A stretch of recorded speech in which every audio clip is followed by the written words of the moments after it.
항상 10 이상을 픽스로 두고 10의 절반인 5, 그 다음에 또 절반인 2.5를 한 다음에 마지막에 2배를 한 5 값이 된다. 그래서 절반, 2배. 7번째 파트 중 2번째 챕터인 건설재 및 대책에 대해서 한번 보도록 하겠습니다. 자, 이 중에서 어떤 부분을 보냐면 해당 부분은 가볍게 읽고 넘어가 주시면 되고, 그 중에서 굴착 작업 등의 위험 방지 중에서 앞선 강의에서도 한번 언급했던 굴착 작업 시 사전 조사 사항과 그 다음에 굴착 작업 시 작업 계획서의 내용 부분은 반드시 암기를 해주도록 합니다. 자, 그 다음에 우측에 있는 굴착 작업 시 토석 붕괴 위험 방지를 위한 안전 조치는 그냥 가볍게 정독을 하고 넘어가 주시면 되겠습니다. 어떤 부분을 체크해주면 되냐면 흑막이 지보공의 정기 점검 사항은 시험 문제에서 출제되는 부분이기 때문에 해당 4가지는 반드시 암기를 해주도록 하겠습니다.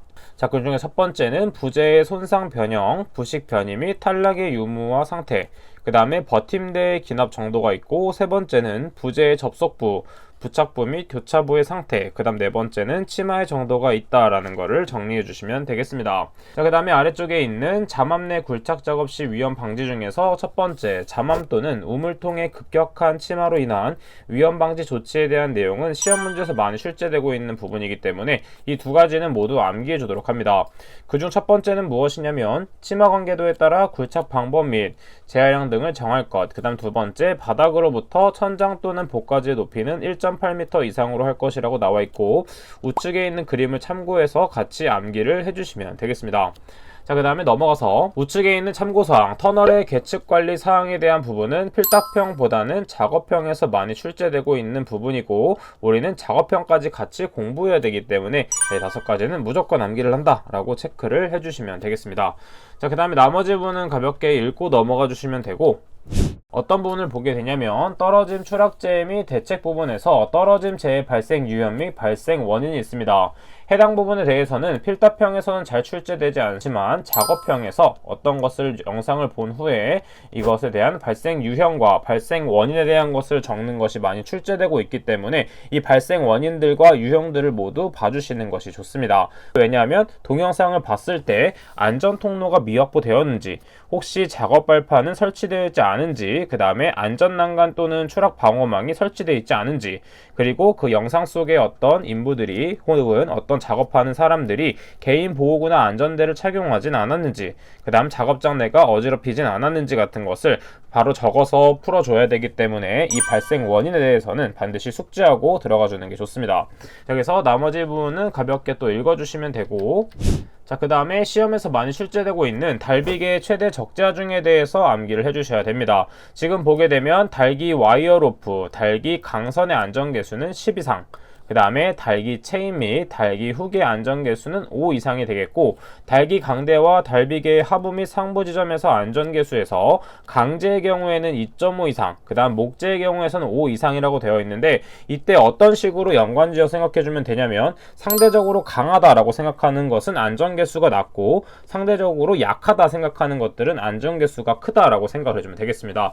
왜냐하면 지금 강제랑 목재를 비교했을 경우 당연히 강제보다는 목재가 더 안전하지 않다라는 인식이 있기 때문에 5 이상이 된다라고 암기해 주시면 되고, 시험 문제에서는 순서대로 출제되고 있기 때문에 이런 식으로 외워주면 됩니다. 항상 10 이상을 픽스로 두고 10의 절반인 5, 그 다음에 또 절반인 2.5를 한 다음에 마지막에 2배를 한 5 값이 된다.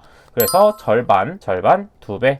이런 식으로 생각해주면 됩니다. 앞에 있는 글씨랑 같이 외우는 것도 중요하지만 이렇게 순서대로 출제되는 경향이 대부분 나왔기 때문에 순서대로 암기를 하는 것이 포인트가 된다라는 것을 체크해주면 되겠습니다. 자, 그 다음에 작업 발판의 구조에서는 마찬가지로 여기는 특별한 부분 없이 가볍게 정독을 해주면 되겠습니다.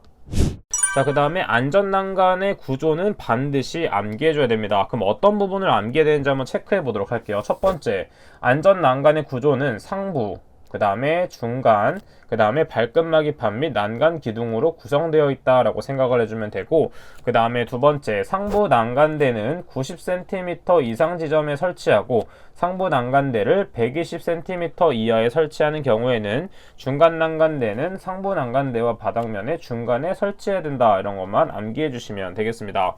자, 그 다음 포인트가 되는 부분은 무엇이냐면 발끝막이 판은 바닥면 등으로부터 10cm 이상, 그 다음에 난간 기둥은 적정한 간격을 유지해야 된다. 이것은 좀 당연한 얘기이기 때문에 시험 문제에서는 잘 출제되지 않고, 그 다음에 여기 상부 난간대는 중간 난간대, 그리고 바닥면 등과 평형을 유지할 것, 이것도 마찬가지로 당연한 얘기이기 때문에 시험 문제에서는 그렇게 출제되지 않습니다. 마찬가지로 이 수치에 대해서는 중요하기 때문에 난간대는 지름 2.7cm 이상이 되어야 되고, 그 다음에 하중을 얼마큼 견뎌야 되냐면 100kg 이상의 하중에 견딜 수 있는 튼튼한 구조가 되어야 됩니다. 자, 이렇게 안전난과의 구조에 대해서 적는 문제도 출제되지만 이렇게 수치가 가로로 돼 있어서 빈칸 넣기도 출제되고 있기 때문에 이렇게 연관지어서 암기해주는 것이 포인트가 되겠습니다. 마찬가지로 떨어짐, 날아옴, 재해 대책 부분에도 작업형에 대한 발생 원인이 나올 수가 있기 때문에 꼼꼼하게 암기를 해주도록 하겠습니다.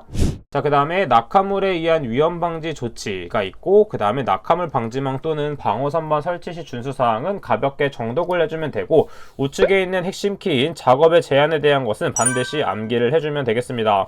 첫 번째 작업의 제한으로선 풍속, 강우량, 강설량으로 볼 수 있는데, 풍속은 초당 10m 이상인 경우이기 때문에 초당 10m/s 이상인 경우가 되겠고, 그 다음 두 번째 강우량은 시간당 1mm 이상이기 때문에 1mm/h 이상. 그 다음 마지막으로 강설량은 시간당 1cm이기 때문에 1cm/h 이상이 된다라는 것을 암기해줘야 되고, 앞에 있는 수치도 중요하지만 해당 문제에서는 단위를 정확하게 적어줘야 되기 때문에 단위까지 정확하게 암기를 해주도록 하겠습니다. 자, 그럼 이번 시간은 여기까지 하도록 하겠습니다. 저는 그럼 다음 시간에 뵙도록 할게요. 감사합니다.